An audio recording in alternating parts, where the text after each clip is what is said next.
This week, we meet a girl whose name was a lie, and unknown even to herself. Sometimes the scariest monsters don't hide in the shadows. Sometimes they live in your house. They hold your hand. They smile for the family photo. And sometimes the only truth they leave behind is in a picture that outlives them. Hello, my darlings. Welcome back to RIP with Linzi, presented by Chicken Wrap Productions. I'm your host, Linzi Legrand, and tonight we are stepping into a story of stolen names and identities, but most of all, stolen futures, and the cruel illusion of family. This is the story of Tonya Hughes, who was also Sharon Marshall, who was also, and truly, Suzanne Marie Savakis, and the story of her little boy, Michael Anthony Hughes, a child whose life was forever tangled in the crimes of Franklin Delano Floyd. If you're new here, welcome, and I'm delighted you found us. At RIP with Linzi, we uncover unsolved murders and the stories of stolen justice, not just to tell the tale, but in the hope that one day shining a light will help us bring closure to the families, maybe even help solve a case. And remember, my darlings, this isn't just me speaking to you, this is us. So if this case sparks a theory, share it. Leave me a comment, a DM, a voice message. We build these lanterns together, and the more lights we carry, the better we can see what's hiding in the dark. So without further ado, welcome to RIP.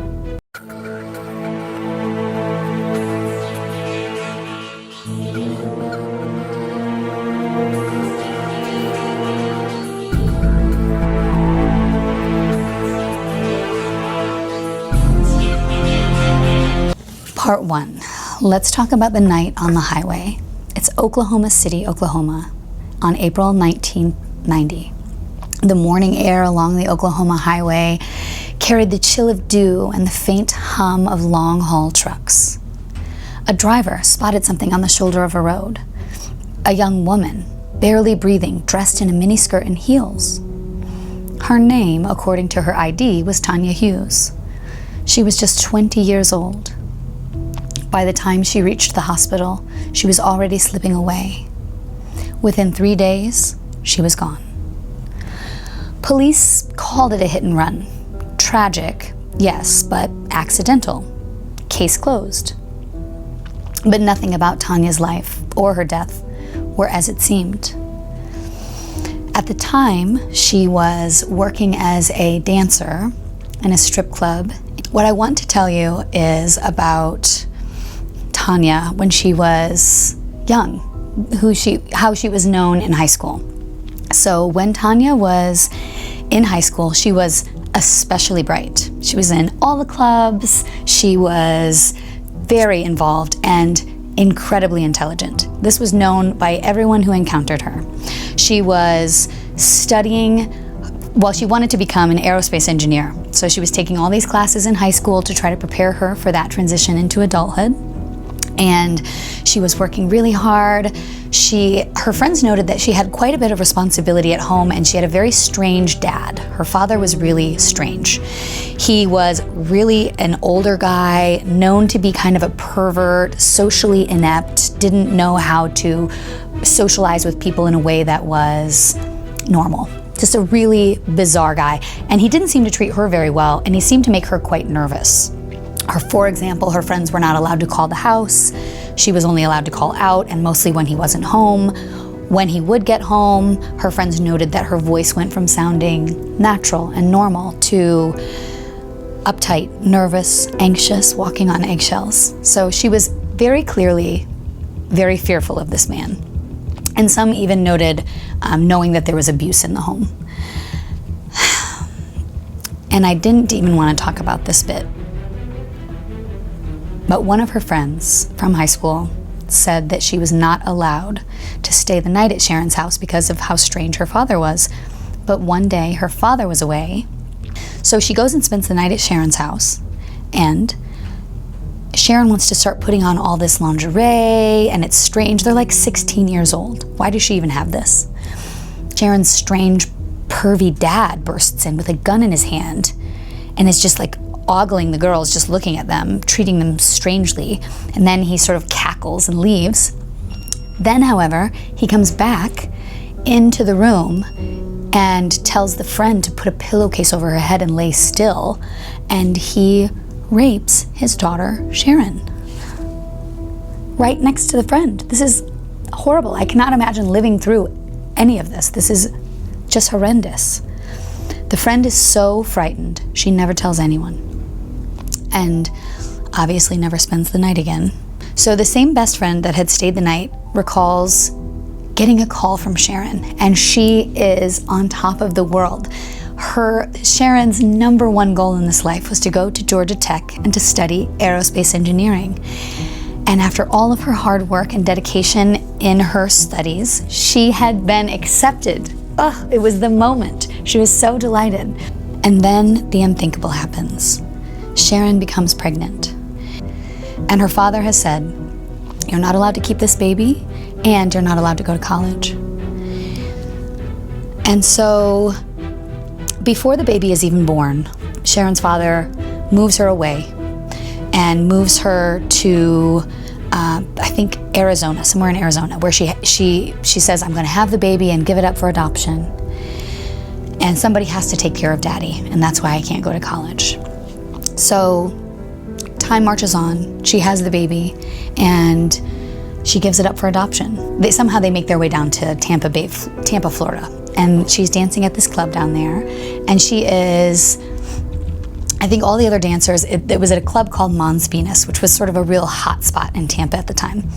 And all the other dancers know how strange this relationship is between Sharon and her dad. One reported that Sharon said to her, this other dancer, "My dad said I have to ask you about these private parties you're putting together and to tell you that I'm available."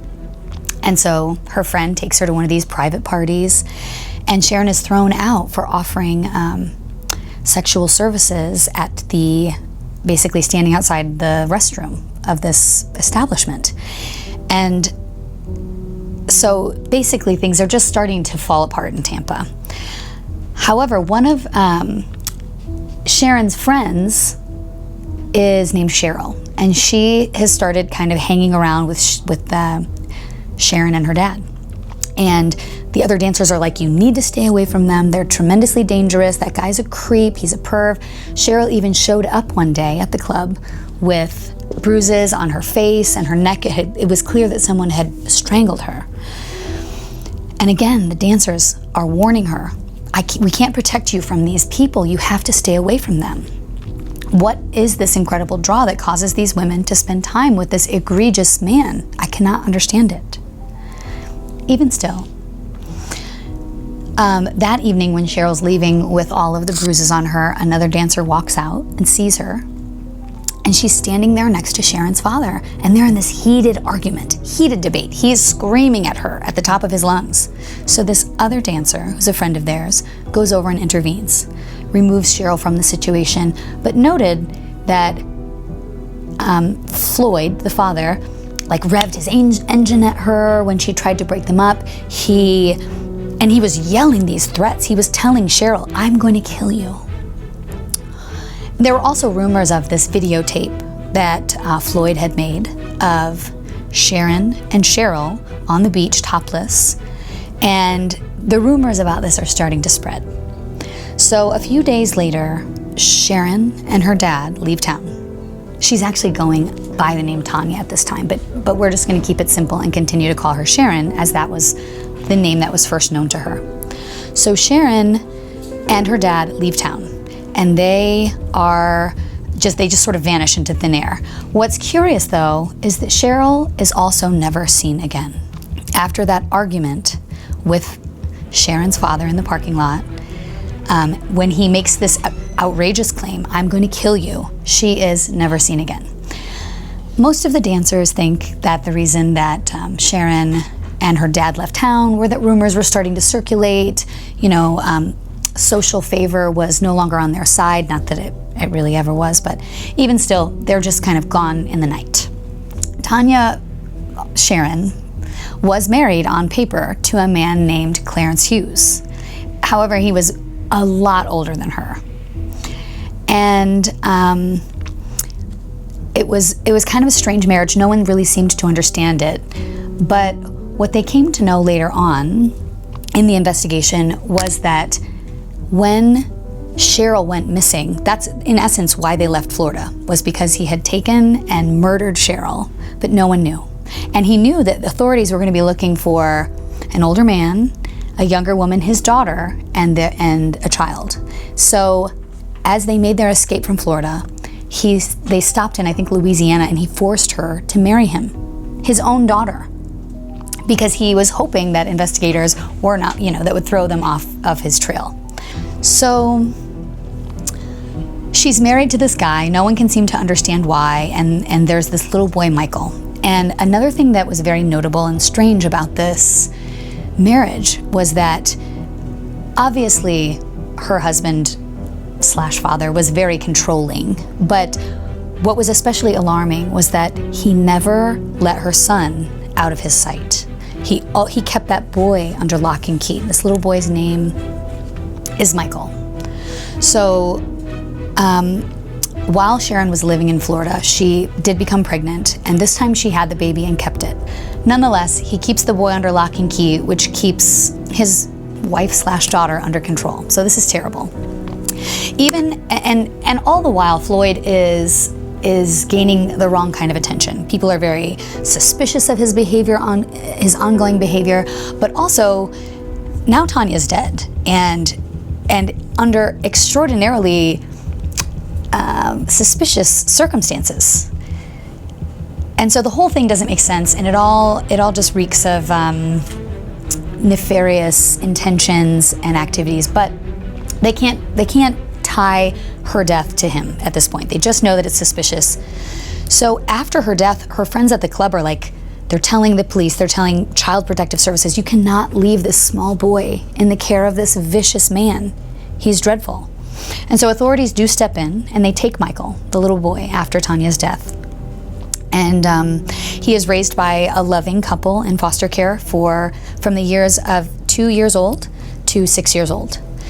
All the while, however, he is made to go have visitation with this man, Floyd. So Floyd is allowed to see the boy, but what the foster parents note is that he would hide under the piano bench. He would never ever want to go and see this man, but they were making him go because it was a court order. However, at some point, someone in Child Protective Services gets wise, and they say, let's do a paternity test on the boy.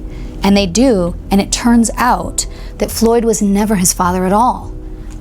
So Floyd gets this news, and the little boy is living at a foster care home.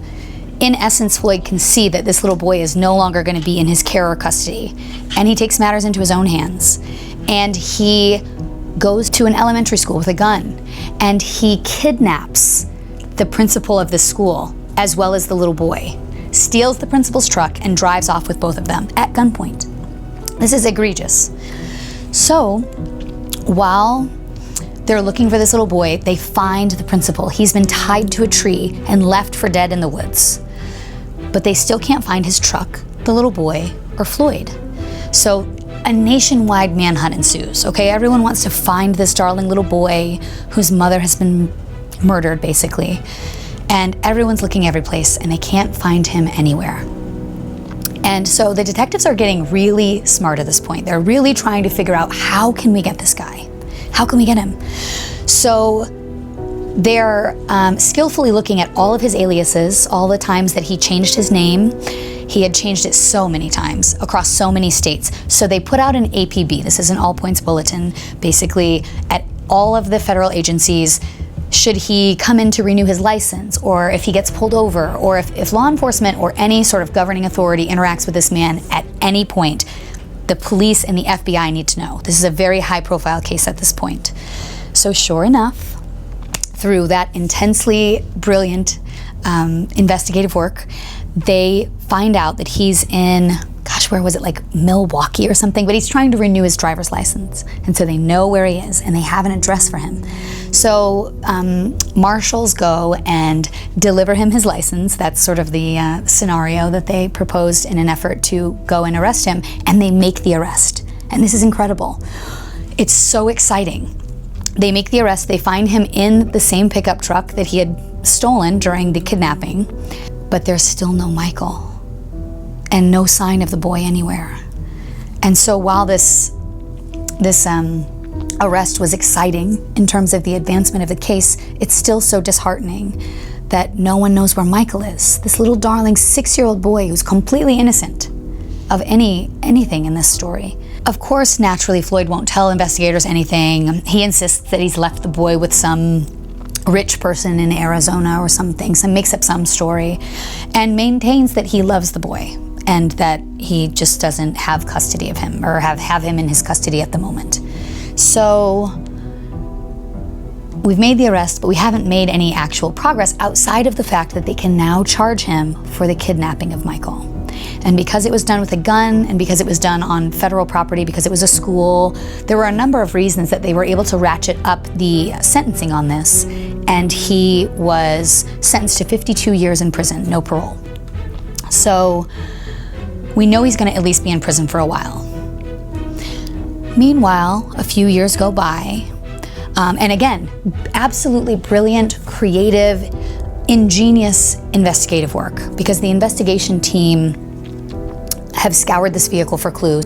They find a package of lots and lots of like child pornography, like lots and lots of lewd photographs, and they know that these possessions belong to Floyd, the gentleman who had stolen the truck and clearly taped them under there, because Sharon, his young daughter / wife, there are photographs of her when she's younger in this bundle of pictures. But there's also, hauntingly, another girl, and they don't know who she is. They have no idea. One thing to note is that so many of the components of this investigation are happening all over the United States. So it's unfortunately disparate police departments that are not able to communicate with each other and cross-reference their notes to kind of connect some of these dots. So they see this other girl in the photograph, and the lead investigator, who is very experienced, says he's looking at these photographs, and it's a series of photographs wherein she is being disrobed and then beaten in succession. And so the last photograph is her looking just terrible, and the lead investigator says, I've seen a lot of photographs, and I can tell you that this woman was not beaten to this degree without dying. She didn't make it. I can tell you by her condition in the photo that she did not make it. And so now they're trying to figure out who this girl is. So they start to look at sort of his trail across the United States, and they send out this photograph of this girl to all of the other agencies in the areas that this man has been known to be in. And through luck or angelic intervention, one of the agencies that receives this photograph says, we had a missing persons case last year, and it was a woman named Cheryl. Basically, there was a girl, Cheryl, who had gone missing, and they didn't know where she was, and they had found these remains, however, but the part that tethered Cheryl to these photographs was that the shirt she was wearing in the photographs is the same shirt that was tied around her neck when she was found in Florida. So there was a missing persons case open in Florida, and there was also this pile of remains that had been found, and it had that same shirt on. So in essence, they knew, they had him. They had him for the murder of Cheryl Camiso. I'm sorry, I didn't get that right earlier. So they find Cheryl's remains, and they fortunately, again, find these photographs under his truck, so they're able to tie him to that murder. So now they've got him for a capital murder charge. They're going to be able to try him for the death penalty, and that's just what they did. And that's just the sentencing that they got. He was going to be committed to death for this crime. However, we still don't know where Michael is. And we still really don't know the true identity of Sharon Marshall. She had been made to change her name by this gentleman Floyd on a number of occasions, and we just didn't know who she was. So let's start peeling back the names and the aliases. So Sharon's name wasn't Sharon at all, though that's how all of her high school friends knew her. It also was not Tonya Hughes. Investigators would eventually unravel the truth, and her real name was Suzanne Marie Savakis, and she was abducted by Floyd in the 1970s after her mother, who had been briefly jailed, left her children in his care. And while she was one of 3 siblings, and while 2 of the siblings were eventually returned, Suzanne was not, and she was never found. Floyd kept her from the time she was a tiny, small child, controlled her, moved her from state to state, forced her to change her name, and even marry him. So, he obviously, as we discussed, made her strip, and ultimately he posed as her husband to evade capture from police. So we don't actually know if she ever knew her real name. We don't know if she had any memory of being abducted or any memory of her first mother, her first family, her siblings. We really have no idea how much information she had about her own identity. Which brings us to her little son, Michael. When Suzanne, that was her given name, but using the name Tonya, when she gave birth to her son in 1988, she named him Michael Anthony Hughes, and he was just 2 when she died on that Oklahoma highway. And again, Floyd fought for custody but lost, and Michael was placed in foster care with Merle and Ernest Bean, who remembered him as bright, sweet, and very quick to smile. He really this was the first time in his life that he had stability and had a loving family, a normal childhood. But again, we know that Floyd wasn't done, and he did ultimately storm into his elementary school and force the principal into his pickup truck and basically kidnapped him. And as we know, Michael was never seen alive again. So now there's a big gap in the case. We have convicted Floyd on the murder of Cheryl Camiso, as well as the kidnapping, the armed kidnapping of Michael, as well as that principal, and stealing his truck and using a firearm in a federal building. But we still don't know where's Michael. And so for 20 years, Michael's case was one of aching uncertainty. His photo lingered on missing children's posters. People wondered if he'd been hidden away, if he might reappear one day as a young man free of Floyd's control. Maybe he would escape. But in 2014, the truth finally came out. On death row, Franklin Delano Floyd finally confessed. He said he had shot Michael twice in the back of the head the same day he abducted him. He claimed to have buried the boy near the Oklahoma-Texas border. However, Michael's remains have never been found. So finally, in 2014, the FBI kind of confirmed this tangle of names, tangle of lies. Tonya Hughes was Sharon Marshall, and Sharon Marshall was Suzanne Savakis. And Michael, her son, was the final victim in Floyd's decades-long reign of terror. Every photo of Tonya or Sharon or Suzanne, the little girl, every photo you see of her in childhood, she's never smiling. You can tell from the beginning of her life that it was tortured. But every photograph of her with her son Michael, she is lit up. She looks like the happiest mother in the world. And her friends say that she was such a sweet, devoted mother, that Michael was her whole life. It gave her purpose and a reason to live, and that was really what she lived for. And poor little darling Michael, stripped of his identity, stripped of his future. And as of today, Franklin Delano Floyd remains on death row. But his cruelty still echoes through the lives of the people that he interacted with or and ultimately ended. So if you or somebody you know has any other information about other potential victims of Franklin Floyd, please contact the FBI at 1-800-CALL-FBI. You can also submit online at tips.fbi.gov.